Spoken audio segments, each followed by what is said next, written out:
네, 주 안에서 성경 괴로운 시간에 함께 참여하는 모든 분들을 주님의 이름으로 축복합니다.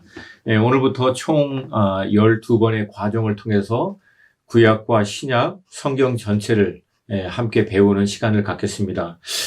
성경 괴로는 성경 전체를 역사적 시간의 순서에 따라 한 그림으로 보면서 그 역사적 시간 순서마다 있었던 주요한 사건들을 세부적으로 살펴보는 그런 시간입니다.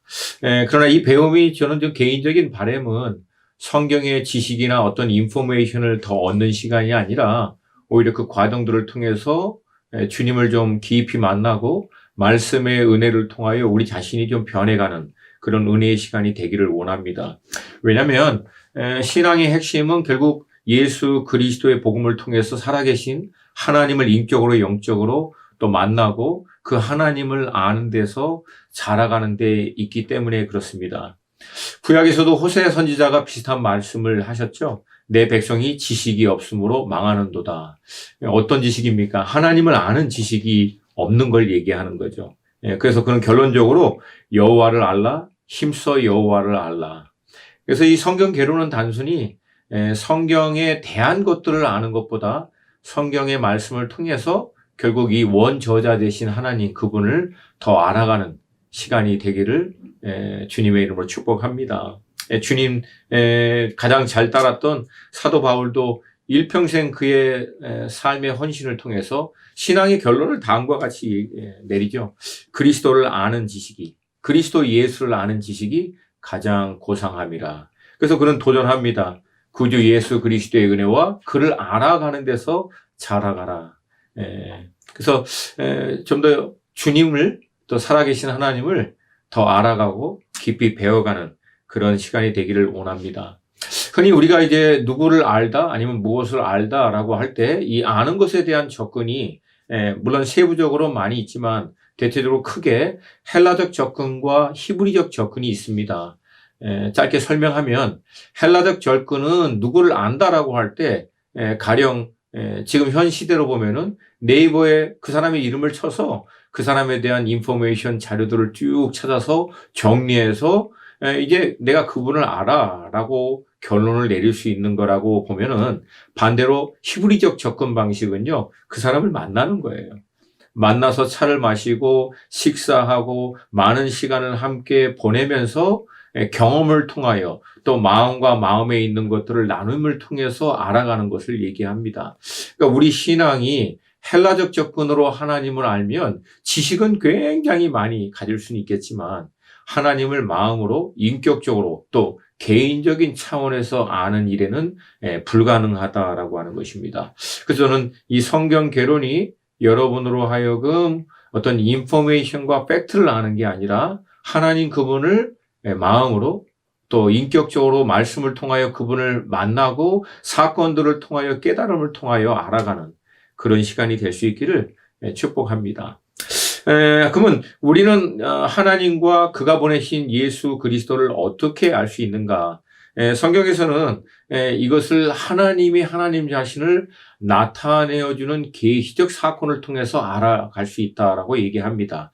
흔히 이제 종교와 신앙을 구분할 때 종교는 사람이 하나님을 찾아가고 아니면 하나님께 나아가는 과정들을 얘기하고 있다면 우리가 갖고 있는 계시적 신앙, 하나님의 하나님 자신을 우리 가운데 나타내 주시는 사건, 이 사건을 흔히 우리는 신앙이다라고 얘기합니다. 그래서 유대인들이 믿고 있는 유대교나 우리가 믿고 있는 기독교의 모든 핵심은 하나님 그분이 우리에게 하나님 자신과 하나님의 뜻을 나타내어 주시는 계시의 근거를 둔 계시적 진리를 우리는 따르고 있는 것이죠. 그래서 여러분들이 이 성경 개론을 통해서 계속 함께 배워가는 과정에서 해야 할 기도는 하나님 그분이 이 과정들을 통해서 여러분에게 계속해서 하나님 그분을 나타내어 주시고 알려주시고 또 그렇게 깨닫고 여러분들이 배울 수 있도록 또 하나님을 만날 수 있도록 기도하는 과정들이 필요하지 않나 볼 수 있습니다. 그래서 계속 제가 반복적으로 말씀을 드리는 이유는 저도 한 20년 이제 성경 공부를 가르치다 보니까 단순히 많은 지식과 어떤 성경에 대한 인포메이션을 갖고 있는 게 우리 신앙에 어느 정도는 도움이 될 수 있지만 근본적인 삶을 변화시키는 신앙에 있어서는 한계가 있는 것을 늘 봅니다. 그래서 저는 이 시간들이 여러분들에게 하나님 그분을 만나고 그분과의 말씀을 통한 인격적인 깊은 교제를 통하여 알아가는 시간이 될 수 있기를 축복합니다. 자, 그러면 하나님 자신을 우리 가운데 나타내 주시는 이 계시에는 무엇이 있는가? 흔히 이제 두 가지를 얘기하는데요. 일반 계시와 특별 계시입니다.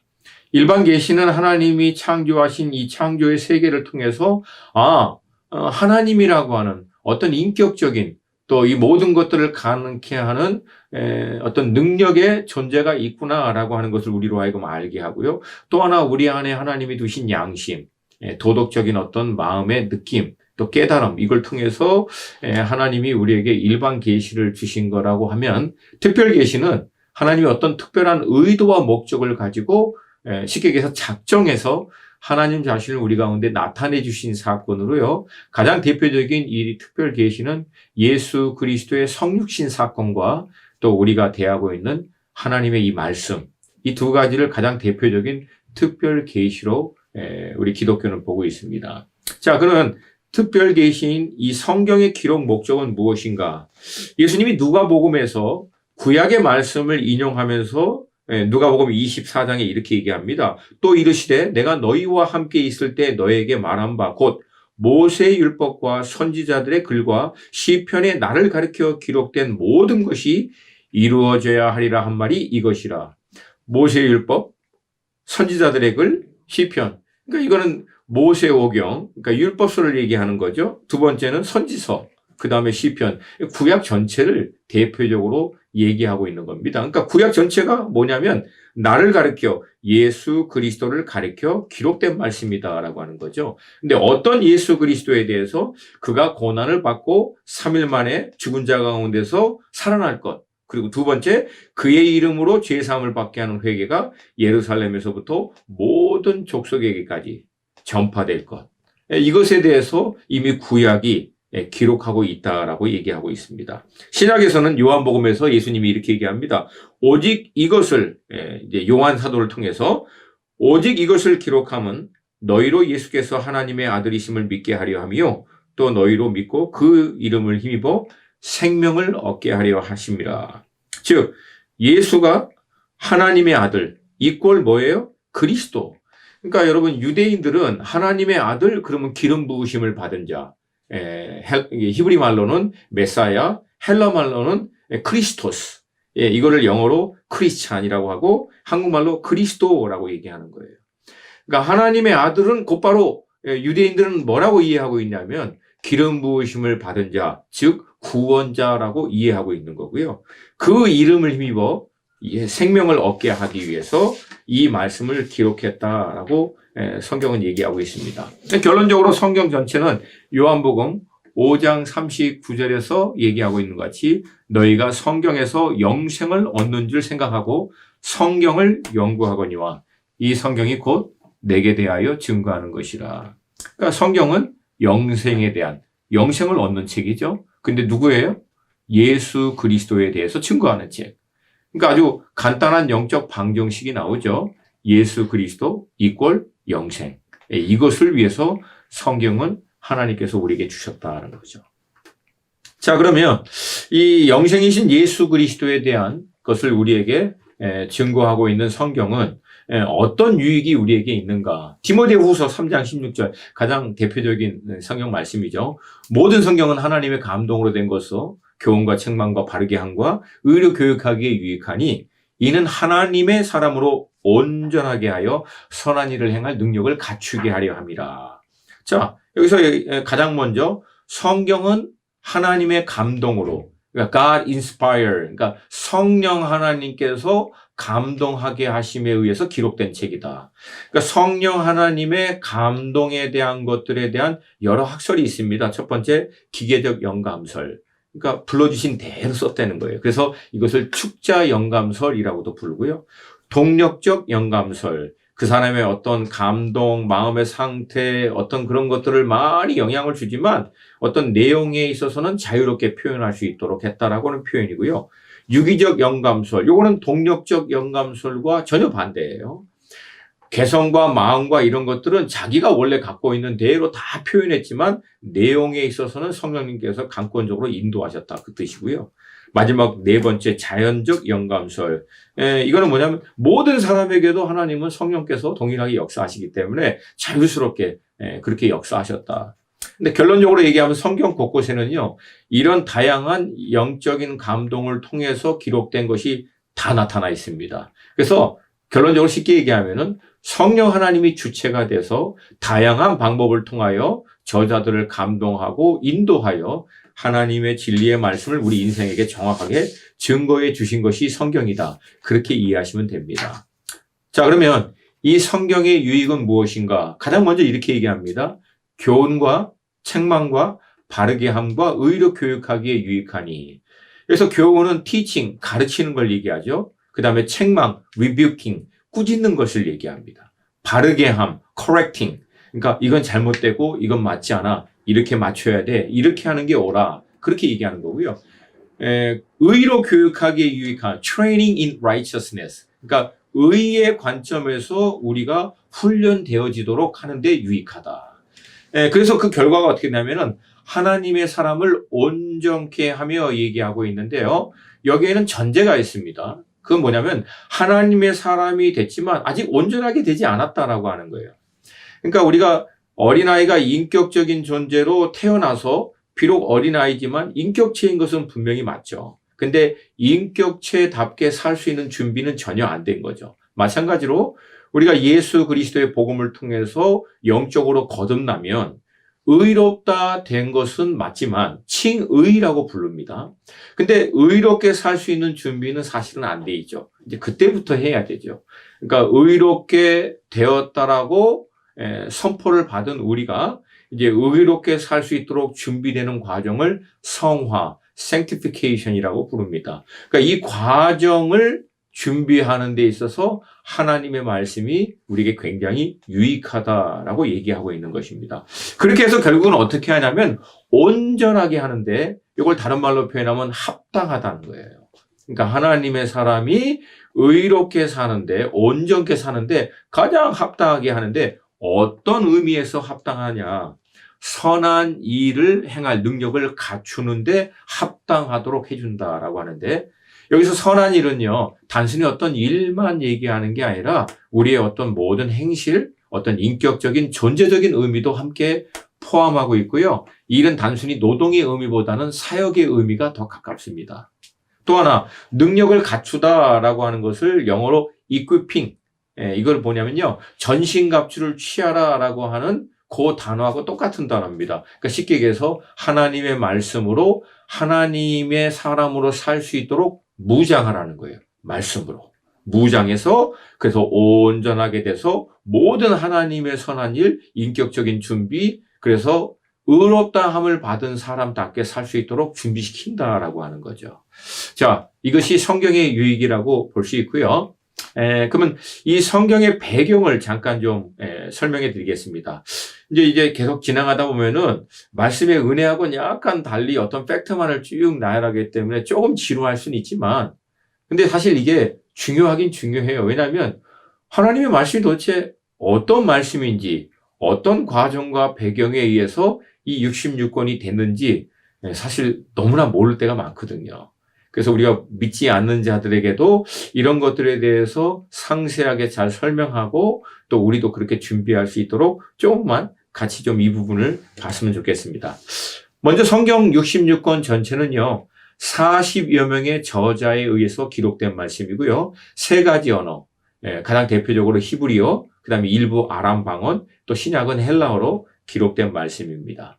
그리고 대략 1600년간에 걸쳐서 기록된 말씀으로서요, BC 1500에서부터 AD 100년 그 사이에 기록된 말씀이고, 우리가 알고 있는 대로 성경은 66권이 한꺼번에 주어진 게 아니고요, 한 권 한 권이 개별적으로 있다가 하나님의 이제 때에 이 66권이 하나로 모아진 책입니다. 그래서 가장 대표적으로 구약 39권, 신약 27권, 총 66권으로 되어 있고요. 성경에 나타난 어떤 주요 성경의 배경이 되고 있는 무대는요. 여러분, 이건 뭐 학자마다 다 틀리지만 다들 인정하는 배경의 숫자가 1551개가 나옵니다. 이건 어마어마한 분량이죠. 근데 여러분 놀라운 것은 그럼에도 불구하고 이 성경 전체가요. 유일한 한 주제인 하나님과 예수 그리스도에 대해서 증거하고 있다라고 하는 것입니다. 그래서 여러분 성경은요. 성경 스스로가 하나님에 대한 존재를 증거합니다. 이 말씀을 이제 설명을 할게요. 이제 쉽게 얘기를 드릴게요. 우리나라의 이제 고려 시대의 역사가 끝나고 이제 조선 시대가 됩니다. 근데 고려 시대에서부터 조선 시대의 역사 마지막까지가 여러분 1000년이 채 안 됩니다. 우리한테는 까마득해 보이지만 이게 한 1000년의 역사거든요. 그러니까 이 얘기가 뭐냐면은 고려 시대 시작부터 조선 말까지 이 1000년의 기간 동안 40여 명의 다른 저자들이 1000년의 기간 동안 각자 다른 지역에서 다른 배경에 있는 사람들이 알아서 막 뭘 썼는데 그 문헌들을 막 마구잡이로 이렇게 축출을 한 66권을 딱 했는데 그 66권을 딱 한 자리에 모아보니까 미래의 어느 날 홍길동이라는 사람이 나타나서 백성들의 고통과 아픔에서 그들을 구원해 줄 거라고 하는 내용으로 딱 이게 일관성 있게 이게 기록되었다라고 하는 거하고 똑같은 얘기예요. 가능할까요? 고려시대 초기부터 쓴 사람, 조선시대 말기까지 쓴 사람이 동일한 한 인물에 대해서 동일한 내용으로 그 핵심 주제를 다루고 있는 것 불가능하죠? 여러분 이거 안 돼요. 그래서 성경 66권의 이 배경만이라도 정확하게 연구하면은요, 사실 성경 스스로가 하나님의 존재에 대해서 입증하죠. 그래서 많은 성경 비평학자들 가운데 연구하시는 분들 가운데서 전혀 신앙이 없는 분들도 이 과정을 통해서 많이 주님께 돌아온 예가 과거에 너무나 많습니다. 여러분 재밌는 얘기는요. 옛날에 한때 그 성경의 말씀을 반박하기 위해서 20명의 전 세계 엘리트들이 모였어요. 이 말씀 반박하기 위해서 이거 가짜다. 근데 그 20명 중에서 19명이 결국은 예수를 구주와 주인으로 영접하고요. 한 명은 회의론자 모르겠다는 거예요. 그 여러분 이게 뭐 성경이 얼마나 놀라운 하나님의 말씀이신지를 알 수 있는 증거죠.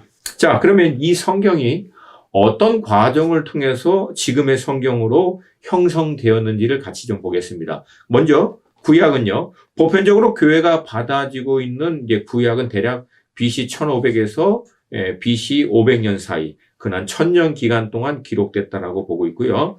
이 1000년의 기간 동안 기록된 구약이 하나로 모아지는 과정에 있어서 가장 결정적인 그 역할을 했던 분이 바로 에스라라고 하는 2차 바벨론 포로에서 돌아왔던 그분에 의해서 이게 준비됐다라고 유대인들은 보고 있습니다. 이 에스라에 대해서 성경은 모세 율법에 익숙한 학자, 여호와의 계명의 말씀과 이스라엘에게 주신 율례의 학자 그렇게 기록되어 있고요.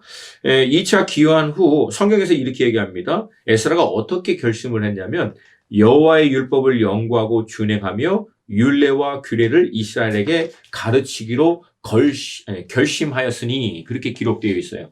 그러니까 그렇게 하기 위해서 에스라가 했던 첫 번째 작업은 뭐냐면요. 구약에 있는 모든 말씀을 한 자리에 다 모은 거예요. 그렇게 모아서 이스라엘의 바벨론 포로로 돌아온 자들에게 하나님의 말씀을 철저히 가르치고 훈련한 일을 행한 것을 볼 수 있습니다.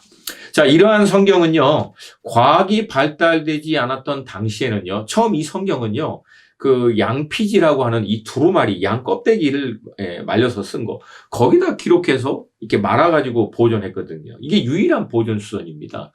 근데 아시다시피 이건 오래 가지를 못합니다. 그래서 이 첫 번째 기록된 원본을 후세에 계속해서 이어갈 수 있는 유일한 보존 방법이 뭐냐면요, 필사하는 거예요. 원본을 놓고 다시금 쓰는 거예요.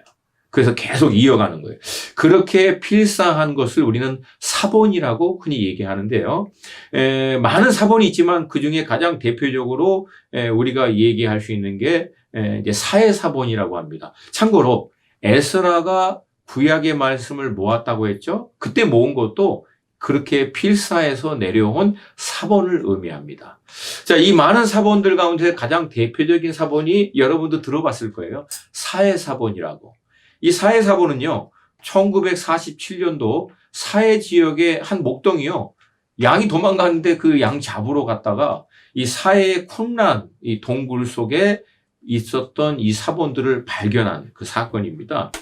이때 발견된 사본의 양이 어마어마한 양인데, 주로 이제 BC 175년에서 AD 68년 요 기간 동안 필사에서 보존해 내려온 사본이라고 합니다. 지금은 요 사본이 이제 예루살렘 박물관에 지금 보존되어 있고요. 이 사본이 에스더서를 제외하고는 거의 대부분의 구약의 말씀을 그대로 보존하고 있어요. 그리고 이제 이외에 다른 여러 사본을 이제 현대적으로 이제 연구하고 거기에서 검증한 결과 캐논, 가장 정확한 하나님의 말씀이라고 믿고 있는 것을 AD 1세기 말경에 이제 랍비들에 의해서 얌리아 회의에서 결국은 최종적으로 지금의 39권이 결정되어집니다. 이게 이제 구약이 정경으로 지금의 39권으로 결정된 배경이고요. 이 모든 과정에서도 하나님의 간섭, 또 하나님의 역사하심이 있다라고 저희들은 믿는 거죠. 또 신약은요, 신약 성경 중에서 가장 먼저 기록된 것이 갈라디아서 AD 50년경에 이제 기록됐고요. 가장 나중에 기록된 것은 요한계시록. 요한이 밤모섬에서 하나님의 계시를 받아서 그 초대교회의 마지막 그 핍박의 클라이막스 때를 비추어서 예수 그리스도께서 다시 오실 마지막 때에 대한 것들을 예표로 기록한 말씀인데요. AD 95년 대략 그쯤으로 보는데, 항상 이 성경의 어떤 연도를 얘기할 때는 대략이라고 얘기하는 게 아무도 이거 정확한 연도는 알 수 없습니다. 저희들이 이제 여러 자료들에 의해서 다만 추정할 뿐이죠. 지금 이제 신약의 27권이 되어진 과정에서 가장 중요했던 이제 사건은 교회가 이제 분리되지 않았던 당시 이제 정교회나 카톨릭이나 개신교가 함께 한 교회로 이루고 있을 때 AD 393년 북아프리카 히포, 지금의 이제 알제리 시티에서 이제 신학자들이 모여서 대충 이제 신약 말씀을 이제 합의했고요. 4년 후에 397년 카르타고, 지금의 이제 튜니지아의 튜니지시를 얘기합니다. 여기에서 27권을 최종적으로 이제 신약, 하나님의 캐논의 말씀, 정경이다라고 이제 확정을 지는데, 이때 이제 주관했던 분이 성 어거스틴, 아우구스투스라고 하는 2000년 기독교 역사 가운데 가장 신뢰한 대표적인 신학자이신 그분이 이제 주최하에 27권을 정경으로 이제 결정을 합니다. 네, 이러한 성경은요, 또한 이제 여러 성경을 이제 번역하는 과정들도 거치게 되는데요. 가장 먼저 이제 BC 3세기 프텔레미 왕조 때 알렉산드리아에서 유대인 70명을 이제 데리고 와서 히브리 구약의 말씀을 헬라어로 번역하는 이제 일이 있었습니다. 이 알렉산드리아에는 지금도 전 세계에서 굉장히 유명한 큰 도서관이 있는데요. 이 프톨레미 왕조 때 이 왕이요, 이 지식에 대한 욕구가 굉장히 강했거든요. 근데 그때 히브리 말로 기록된 구약 39권도 헬라 말로 번역했던 일을 추진합니다. 이게 우리가 알고 있는 대로 72년이라고 하는 히브리 말을 이제 헬라 말로 번역한 성경책이고요. 그 다음에 이제 405년경에 이제 신구약 전체를 라틴어로 번역한 이제 일이 있는데, 이게 이제 볼게이시라고 합니다. 이제 볼게이 선역이라고 하는데, 이제 로만 카톨릭은 이 볼게이 성경이 유일한 하나님의 말씀으로서의 어떤 공식력이 있는 걸로 그냥 못을 박아버리죠. 근데 이제 안타까운 것은 라틴어를 모르는 대부분의 많은 사람들은 그러면 이제 성경을 이해할 수 있는 길이 다 닫혀버린 거죠. 근데 안타깝게도 이제 그것 때문에 하나님의 말씀을 모르는 무지한 상태에서 로만 캐톨릭이 진행하고 있는 많은 잘못된 일들을 무작정 따라갈 수밖에 없는 그런 안타까운 기독교적 역사가 좀 있었던 것이 사실입니다. 이거에 대해서 이제 어떻게 보면 반박하고 일어났던 대표적인 많은 분들이 바로 종교 개혁주의자들이고요. 그중에 가장 대표적인 분이 14세기에 존 위클리프라고 하는 분이 이 라틴어 성경을 영어로 번역하고요. 16세기에는 킹 제임스가 이것을 이제 영어로 또 하는데 이걸 흠정역 성경이라고 얘기합니다. 이게 이제 그 유명한 킹 제임스 버전이라고 합니다. 제가 이건 좀 시간이 걸려도 여러분에게 잠깐 조심스럽지만 나누고 싶은 것은 여러분 아마 어떤 분들은 킹 제임스 버전만 유일한 하나님의 말씀이다. 말씀 보존 학회 그렇게 주장하시는 분들의 얘기를 들은 분도 계실 거예요. 하나님 말씀을 한 마디도 빠뜨리지 말라고 했는데 다른 성경 번역들은 너무나 막 빠뜨리고 그 말씀을 다 모은 게 유일하게 킹 제임스 버전이다. 그래서 이것만이 유일한 하나님의 말씀으로 인정해야 한다. 라고 하는데 사실은 이제 사본학적으로 이제 전문가 믿지 않는 전문가들이 볼 때도 이건 좀 안타까운 얘기가 뭐냐면 당시에는 이제 이 과학이 발달되지 않아서 많은 사본들의 검증의 과정들을 할 수 있는 방법이 별로 없었습니다. 그러니까 할 수 있는 유일한 방법은요, 사본이 존재하고 있는 모든 말씀 그냥 다 갖다 넣어버리는 거예요. 그러나 과학이 이제 진행되고 사본학적인 연구가 발달되면서 볼 때 어떤 것은 너무나 많은 실수수통이가 많거든요. 말이 안 맞는. 이런 것들은 이제 여러 경로들을 통해서 캐논의 과정을 통해서 이제 빼버리고 정확하게 하나님의 말씀으로 넣을 수 있는, 인정될 수 있는 것을 중심으로 번역이 새롭게 시작됐는데 이제 킹 제임스 버전 같은 경우는 그걸 인정을 안 하려고 하는 거예요. 그러니까 어떤 거 보면 막 잘못되어 있는 것도 막 넣어 있는 것도 있고.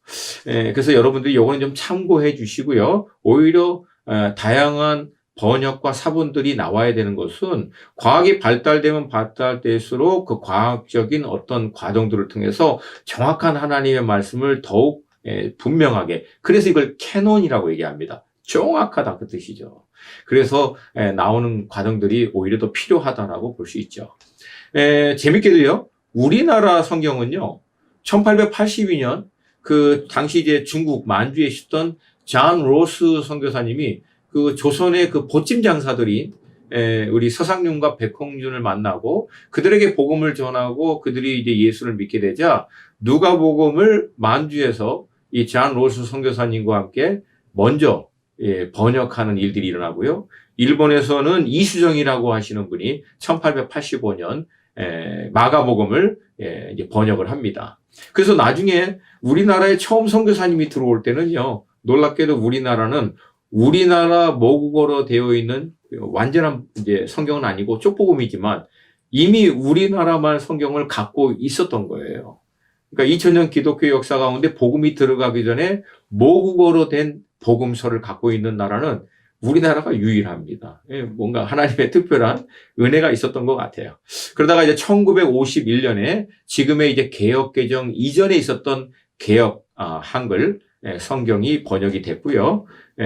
하나님께서 지금도 계속해서 이제 연구를 통해서 다양한 관점에서 읽을 수 있도록 그 현대인의 성경, 쉬운 성경, 지금의 언어의 표준에 맞게끔 번역하는 일들이 일어나는데요. 저는 지금도요, 여러 성경을 참조합니다. 개혁개정 쓰고 있고요. 현대인의 성경, 그 다음에 쉬운 성경, 영어로도 NIV, NASB 이런 거 다 사용해요. 그래서 정확하게 하나님의 말씀을 지금 현대적인 언어로도 이해하는데 이런 것들을 활용하니까요. 여러분도 그렇게 참조하시면 좋겠습니다. 자, 그러면 성경을 우리가 어떻게 이제 분류할 수 있는가? 가장 먼저 앞서 얘기했듯이 구약 39권과 27권으로 나눌 수 있고요. 구약은 총 3단위로 또 신약은 4단계로 이제 구분할 수 있는데 저랑 같이 여러분 이제 화면에 도표를 보시면서 같이 나눴으면 좋겠습니다. 자, 화면에 보는 것 같이 성경은 구약과 신약으로 나눠지고요. 구약은 3가지로 역사서 17권, 시가서 5권, 선지서 17권으로 나눕니다. 역사서 17권 가운데 율법서 5권하고 나머지 역사서 12권인데요. 이 율법서는 이제 흔히 우리가 알고 있는 모세오경, 창출내 민신, 첫 성경 5권을 얘기하고요. 유대인들은 이것을 토라라고 부르고 전통적이고 굉장히 보수적인 유대인들은 요 5권은요 다 암기합니다. 뭐 대단하시죠. 그리고 나머지 이제 12권을 역사서 전체로 포함하고요. 시가서는 5권, 욥시, 잠언 그렇게 여러분이 이해하시면 되고, 예레미야, 애가도 시가서에 포함하는 분들이 많이 있는데요. 정확하게 얘기하면 맞습니다. 왜냐하면 유다가 멸망하고 난 다음에 멸망한 나라를 향한 애통한 마음을 시적으로 표현한 것이 예레미야, 애가이기 때문에 원래는 시적인 글이어서 시가서에 포함되는 게 맞죠. 그러나 이제 오랫동안 요 5권을 시가서로 우리들이 이해하고 왔기 때문에 편리상 그냥 예가는 선지서로 그냥 넣기로 하겠습니다. 자, 그럼 선지서 17권 중에서 대선지서 4권, 나머지 소선지서 13권. 대선지서와 소선지서의 구별은 뭐 간단합니다. 대선지서는요, 길고요. 소선지서는 짧습니다. 다른 어떤 의미는 없어요. 자, 신약 성경은 총 27권으로 복음서 4권, 이제 나눠지는데 가장 먼저 기록한 복음서를요, 학자들은 마가복음으로 봅니다. 가장 간결하게 또 투박한 표현들이 많기 때문에 마가복음으로 보고 있고요. 이 마가복음을 중심으로 토대로 마태와 누가는 각자 가지고 있는 기록에 대한 그 보유한 것을 더해서 나중에 마태가 또 누가가 그렇게 기록했다고 보고 있고요. 요 3권을 그래서 공감복음이라고 부릅니다. 그러나 요한은 독특합니다. 요한은 전혀 이거와 상관없이 본인이 예수님을 쫓아서 경험한 모든 것, 그리고 예수님이 직접 가르쳤던 예수님의 육성에 대한 음성을 가장 많이 어떻게 보면은 개인적으로 친밀하게 그렇게 기록을 해놓은 것이 요한복음입니다. 그래서 믿지 않는 분들이 은혜 받도록 하기 위해서 가장 먼저 읽어야 될 66권 중에 한 권을 뽑으라면 요한복음이 좋습니다. 그래서 예수님의 육성의 음성을 믿지 않은 사람들이 직접 읽어가면서 뭔가 좀 깨달을 수 있도록. 그래서 여러분 그렇게 이해하시면 되고요. 신약에서 역사서는 사도행전입니다. 사도행전을 중심으로 신약 시대 전체를 우리가 분류할 수 있고요. 서신서는 총 21권, 사도 바울이 13권을 썼고 그 외에 사도들이 8권을 썼고요. 마지막으로 예언서, 요한계시록 이렇게 이제 신구약 성경을 66권을 이렇게 분류할 수 있습니다. 자, 그러면 좀 더 세밀하게 이제 성경을 분류하고 보는 방법을 같이 나누기로 하겠습니다. 자, 여러 방법이 있지만 가장 간략한 것은요. 성경을 역사서를 중심으로 역사적인 시간 순서에 따라 이 성경을 한 그림으로 보면서 정리하는 시간을 갖겠고요. 그 다음에는 역사적인 시간 순서 가운데 일어났던 주요한 사건들을 좀 더 구체적으로 살펴보면서 이해하는 방법이 있습니다. 가장 먼저 이 역사서를 순서로 성경 전체를 좀 정리해서 한 그림으로 보는 것을 먼저 좀 다뤄볼게요. 자, 앞서 말씀드린 대로요. 성경 전체를 이제 같이 구약을 먼저 같이 좀 한번 볼게요. 구약 전체를 앞서 말씀드린 대로 총 3권으로 나눌 수 있다고 했습니다. 역사서, 두 번째는 시가서, 예언서. 자, 이 역사서 17권 가운데 정확하게 시간의 흐름을 쫓아 기록한 것이 총 11권입니다. 이 11권을 한번 나열해 볼게요. 가장 먼저 창세기, 출애굽기, 민수기, 여호수아, 사사기, 사무엘상, 사무엘하, 열왕기 상하, 그 다음에 포로시대. 성경의 역사서에 들어가 있지는 않지만 역사 기간이 있기 때문에 그냥 박스로 그 안에 넣어놓고요. 그 다음에 에스라, 느헤미야. 그러니까 성경의 구약의 시작과 끝을 창세기부터 느헤미야까지 역사적인 순서로 쭉 이렇게 나열할 수 있어요. 그러니까 여러분 앞으로 이제 구약을 읽을 때 제가 좀 권면해 드리고 싶은 것은 요 11권 순서대로 먼저 읽으세요. 그래야 성경의 역사적인 시간 흐름에 따라 먼저 쭉 이해하는 게 가능합니다. 그렇게 읽고 난 다음 나머지 이제 역사서 6권이 있잖아요. 그 역사서 6권의 위치를 같이 한번 좀 나눠볼게요. 가장 먼저 레위기죠. 레위기는요, 출애굽기 때 시내산에서 주신 제사, 제도만을 따로 떼어서 굉장히 상세하게 설명한 책으로서 출애굽기 바로 그 다음 이 박스 같이 이렇게 넣을 수 있습니다. 두 번째는 그 신명기인데요. 신명기는 모세가 요단강을 건너가기 바로 전 이스라엘의 2세대들을 향해서 세 편의 마지막 설교를 했던 말씀이에요. 그러니까 여호수아 바로 전, 이제 가나안 땅에 들어가기 전인 여호수아 바로 전, 시간 순서에 따라서 그렇게 넣으시면 됩니다. 그 다음에 이제 룻기인데요. 룻기는 사사시대에 나오미라고 하는 가정에서 일어난 사건들을 기록한 말씀이어서 사사시대 밑으로 이렇게 딱 넣습니다. 근데 굳이 이 룻기가 왜 성경에 들어가 있느냐? 그 이유는 간단합니다. 이 이방 여인인 룻의 나중에 이제 남편이 된 사람이 바로 유력한 자 보아스라고 하는 인물인데 그 보아스와 룻을 통해서 결국 그 후손이 다윗이 나왔고요. 다윗의 후손으로 예수 그리스도께서 결국 오게 됩니다. 그래서 예수 그리스도의 육신의 조상과 다윗의 육신의 조상은요, 이방인 롯과 바로 보아스예요. 그렇기 때문에 이게 굉장히 중요한 하나님의 말씀이기 때문에 룻기가 그 안에 들어갑니다. 자, 그리고 난 다음에 이제 사무엘 상하, 열왕기 상하, 요 전체가 이스라엘의 왕정 시대를 얘기하고 있는데요. 사무엘 상하, 여기는 통일 왕국 시대고요. 열왕기 상하, 여기는 분열 왕국 시대입니다. 근데 요 네 권 시대를 축약해서 기록한 게 역대상과 역대하인데요. 이 사무엘 상하, 열왕기 상하 네 권은요, 남왕국 유다와 북왕국 이스라엘을 겸하여 다 포함하고 있고요. 반면 역대 상하는 남왕국 유다만을, 시간상으로는 같지만 남왕국 유다, 특별히 그 다윗의 계보를 중심으로 해서 기록한 책이기 때문에 시간상으로 열왕기 상하, 그 다음에 사무엘 상하 요 밑으로 이렇게 위치를 할 수 있습니다. 그 다음에 이제 포로 70년 기간인데요. 잠깐 좀 설명이 필요한 게 남왕국 유다가 586년에 멸망을 하고 그때 예루살렘 성전도 완전히 다 무너지게 됩니다. 그 586년에 멸망하고 무너졌던 예루살렘 성전이 516년에 다시금 이제 재건이 되는데요. 그래서 바벨론 포로 70일에 이 70년은요, 586년 멸망해서 이 성전이 다시금 재건된 516년까지 요 70년 기간이라고 흔히들 이제 학자들이 봅니다.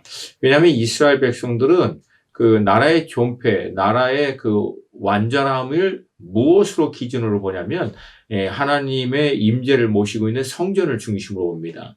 이제 쉽게 얘기해서 지금 이제 예루살렘의 유대인들이 거의 600만, 800만 그렇게 회복돼서 나라가 지금 정식적으로 회복된 거거든요. 그럼에도 불구하고 그들이 통곡의 벽에서 막 그 통곡하고 울고 하는 이유는 아주 간단합니다. 왜냐하면 거기 이제 성전이 서야 되는데 성전이 안 서 있거든요.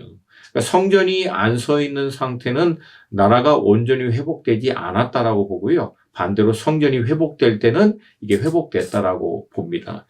그래서 우리가 알고 있는 대로 요 70일에는 586년에서부터 성전이 완공된 516년 그 사이라고 보면 되고요. 요것을 진행하는 과정을 썼던 게 에스라하고 느헤미야 이 역사서입니다. 그래서 에스라는 1장부터 6장까지는 그 스룹바벨과 예수아를 중심으로 한 1차 바벨론 포로를 다루고 있고요. 538년이군요. 538년에 그 고레스 왕이 칙령을 내리죠. 칙령을 내리고 나서 이들이 예루살렘에 도착해서 성전을 재건하기 시작한 게 536년인데 이방 땅에 있는 많은 사람들이 방해해서 520년까지 성전을 재건을 못합니다. 그때 성전 재건을 촉구하고 일어났던 선지자가 바로 학개 선지자입니다.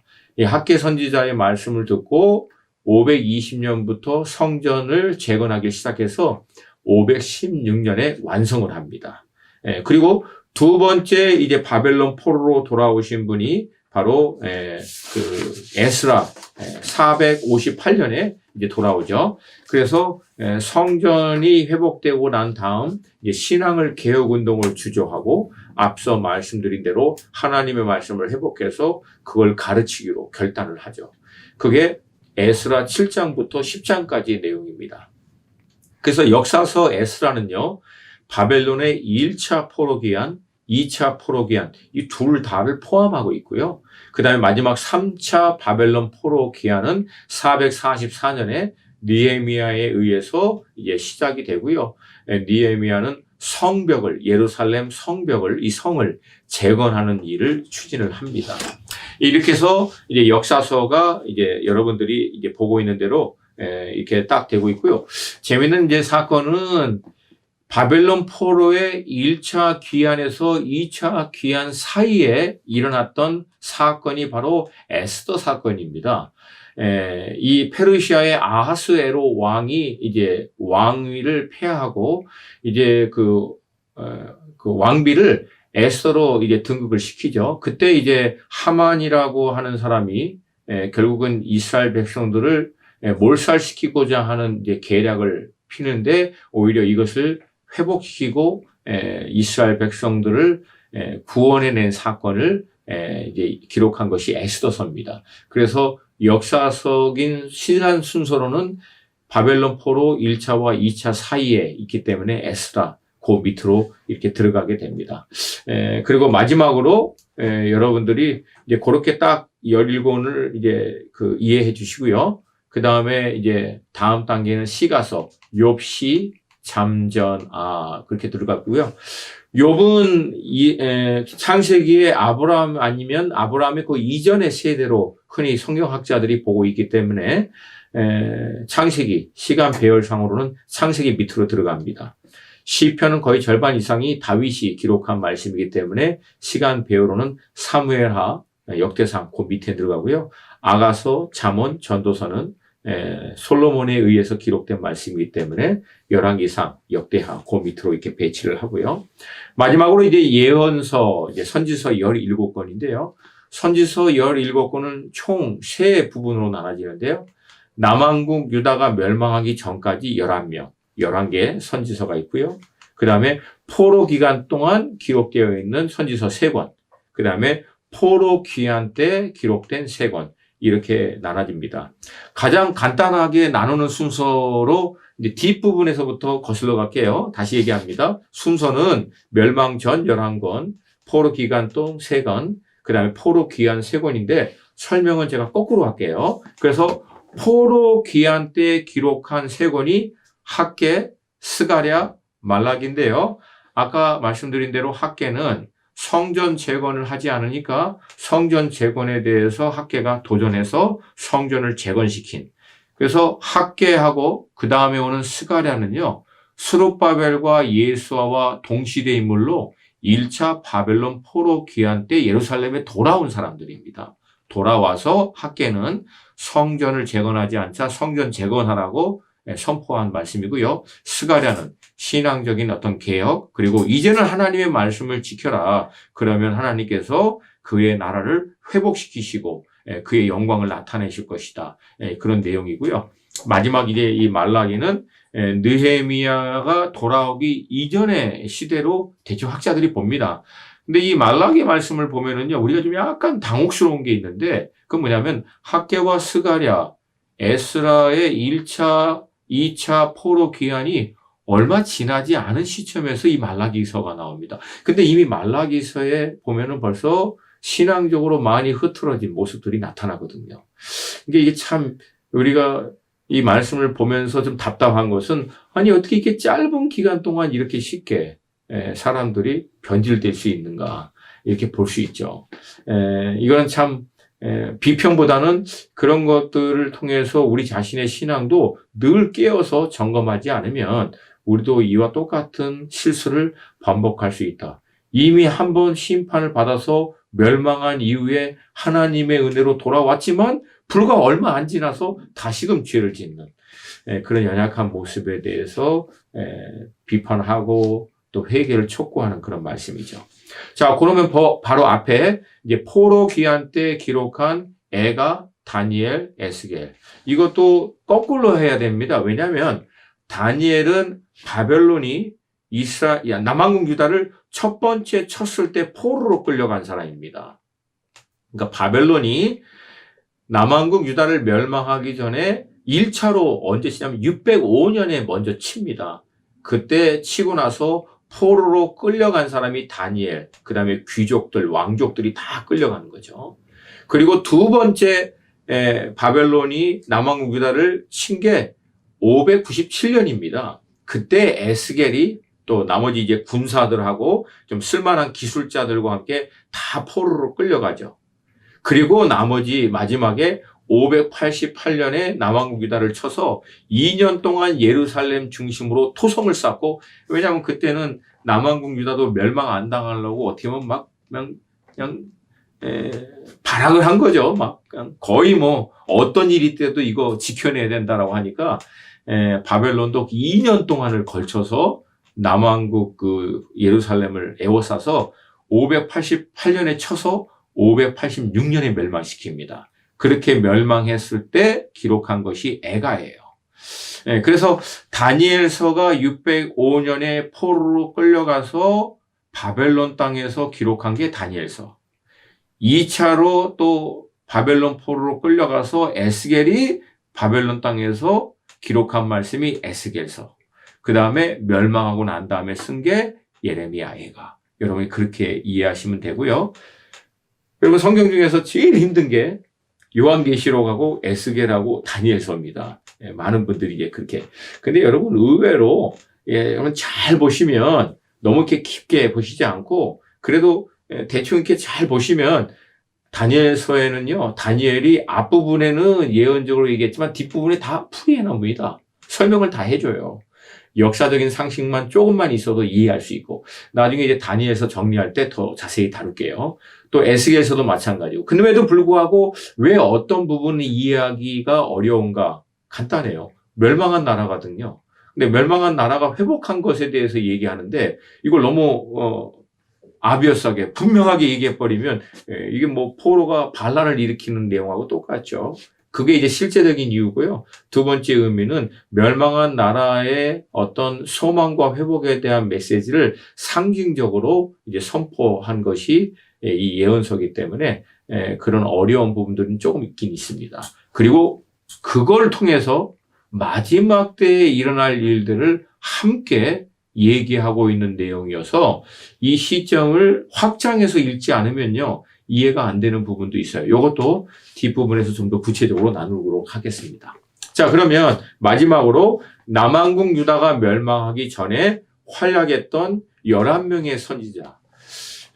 이거를 정리하는 게 이제 성도님들이 제일 어려워하는데 여러분 이걸 쉽게 이해할 수 있는 두 가지 방법을 얘기해 드릴게요. 첫 번째, 이 선지서를 읽기 전에요. 이 선지사가 어느 시대에 활약했던 분이신지를 여러분들이 사무엘 상하, 열왕기 상하를 통해서 보셔야 합니다. 다시 얘기할게요. 이 선지서를 읽기 전에 이 선지사가 어느 왕 시대에 활약했는지를 보시고 그 다음에 사무엘 하, 열왕기 상, 사무엘 상하는 볼 필요가 없죠, 사실은. 죄송합니다. 왜냐하면 이 선지자들이 전부 다 열왕기 상하 때 활약했던 분들이 있기 때문에 그렇습니다. 사무엘 상하 때 활약하지 않은 이유는 간단하죠. 그때는 말 잘 들었거든요, 그래도. 근데, 남과 북이 분류되고 난 다음에, 그때부터 이제 하나님의 말씀을 떠나고 우상 숭배해서 하나님이 선지자들을 보내기 시작한 거죠. 자, 그래서 다시 말씀드릴게요. 이런 선지자가 어느 시대에 어느 왕이 통치하던 시대에 활약했던 인물인지, 먼저 열왕기 상하를 보시고 여러분이 선지서를 보시고요. 또 하나, 이 선지자가 누구를 대상으로 이 말씀을 기록했는지를 이해하시고 보셔야 합니다. 쉽게 얘기할게요. 오바댜 같은 경우에는 유다 출신인데요. 사역 대상은 에돔입니다. 그 이유 간단하죠. 이스라엘 백성들이 아람과 시리아죠. 다른 말로 하면. 그 다음에 아스리아, 니느웨. 여기에서 막 이렇게 얻어맞고 있는데 옆에서 에돔이 그냥 깨소금이다. 막 잘됐다. 이러고 있는 거예요. 그러니까 하나님께서 오바댜 선지자를 에돔으로 보내셔서 이제 하나님께서 너희도 심판할 거야. 좀 그 입 좀 다물어. 이제 그런 의도죠, 사실은. 자, 그 다음에 요엘 선지자인데 요엘 선지자는 유다 출신이고요. 남왕국 유다를 배경으로. 요나, 북왕국 이스라엘인데 어디를 대상으로죠? 니느웨, 바로 당시 아수리아의 수도죠. 그 다음에 아모스 선지자인데 이 아모스 선지자가 아주 독특한 분이십니다. 출신은 남왕국 유다인데요. 사역은 북왕국 이스라엘에서 합니다. 그래서 북왕국 이스라엘에 변질된 다른 선지자들이 야 아모스 보고 너 니네 나라로 가 남왕국 유다로 가 왜 남의 나라에 와 그게 떠들어 이제 그런 내용이 나와요. 사실은 그런데 아모스가 나는 원래 선지자도 아니고 뽕나무 그 재배하고 막 그런 사람인데 하나님 막 강권적으로 불러서 그런 얘기도 나오죠. 자 호세아 북왕국 출신이고요. 북왕국을 대상으로 합니다. 나머지는 전부 다 유다 출신이에요. 그럴 수밖에 없는 게 그 이후에는 북왕국 이스라엘이 722년에 멸망하거든요. 그러니까 그 밑에부터 미가 이후부터 포로 시대 그 다음에 포로 기한 시대 선지자들은 전부 다 남왕국 유다입니다. 북왕국 이스라엘은 없어져 버렸어요. 여러분 대충 그렇게 이해하시면 되고요. 요거를 조금 더 여러분들이 이해할 수 있도록 제가 그림 두 개를 더 이제 준비해서 여러분에게 지금 보내드렸습니다. 왼쪽은 북왕국 이스라엘이고요. 오른쪽은 남왕국 유다고 이제 연도별로 쭉 했고 안쪽으로는 왕들이 통치하던 시대 그 다음에 그때 활약했던 선지자들을 왼쪽과 오른쪽 끝에 이렇게 기록해 놨습니다. 자, 북왕국과 남왕국 통틀어 가장 먼저 성경에서 이제 본격적으로 활약했던 선지자 두 분이 계시죠. 바로 우리가 알고 있는 대로 엘리야와 엘리사 두 분입니다. 이 두 분 다른 17명의 선지자보다도 가장 강력한 분이시죠. 근데 그게 그럴 수밖에 없는 게 엘리야와 엘리사가 활약했던 때가 바로 남왕국과 북왕국 전체를 통틀어서 가장 악한 왕이었던 아합이 그렇게 악한 왕이 됐던 이유가 바로 아내인 그 이세벨이 우상 숭배하고 있던 제사장의 딸이에요. 그 딸이 북왕국 이스라엘의 왕비로 들어오고 난 다음 완전히 초토화가 돼버린 거죠. 그때 이 바알과 아세라를 섬기는 선지자들과 싸웠던 분이 바로 엘리야, 유명한 그 갈멜산에 840대 1로 싸웠던 분이죠. 그 이어서 엘리사 두 분이 이제 활약을 합니다. 근데 공교롭게도 이렇게 보시면 엘리야하고 엘리사 선지자가 썼던 선지서가 없어요. 그래서 어떤 분들은 이제 재밌게 이 두 분은 너무나 치열하게 싸우느라고 시간이 없어서 선지서를 기록하지 못했다. 그렇게 얘기를 합니다. 재밌으라고 한 얘기예요. 근거는 없습니다. 자, 그 다음에 이제 활약했던 첫 번째 인물이 바로 오바댜, 시간 순서로 요엘. 그러니까 아까 얘기했죠. 오바댜는 남왕국 유다 출신인데 여호람과 아하시야 대충 요 시대 활약했던 분이구나.